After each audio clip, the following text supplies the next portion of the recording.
เพิ่นว่าบุญบาปนี่หักเป็นครูดอกคือเงานี่ไปตามเฮาอยู่สู่บ้านบ่เคยเว้น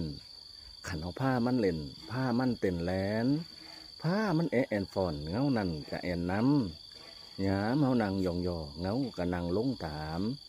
ยามเฮาเอ็นหลังนอนกะอ่อนเอ็นนอนด้วย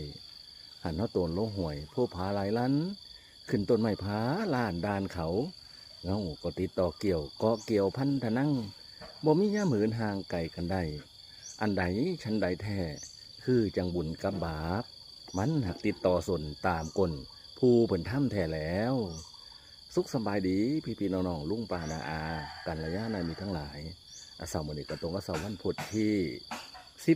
17กันยายน2568เนาะกับเป็นเสาร์ที่ดีๆอีกมื้อนึงที่เฮายังตื่นขึ้นมาพบมาพอกันได้มาเฮ็ดจังซี่คือได้มาทำบุญใส่บาตรให้ทานรักษาศีลนะเดินจงกรม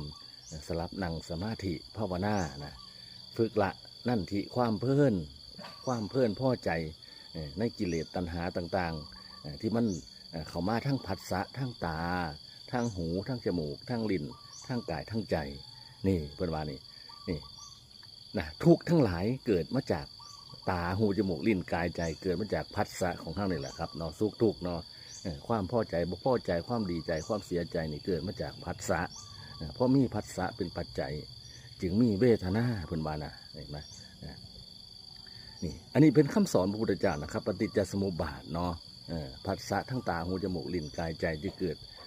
นะอารมณ์ที่เป็นสุขหรือเป็นทุกข์เกิดมานะ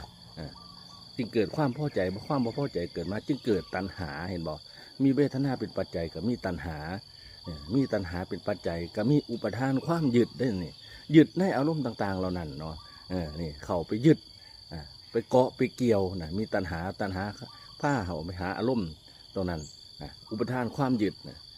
ตอนยึดในอารมณ์นั้นเพิ่นว่าคือ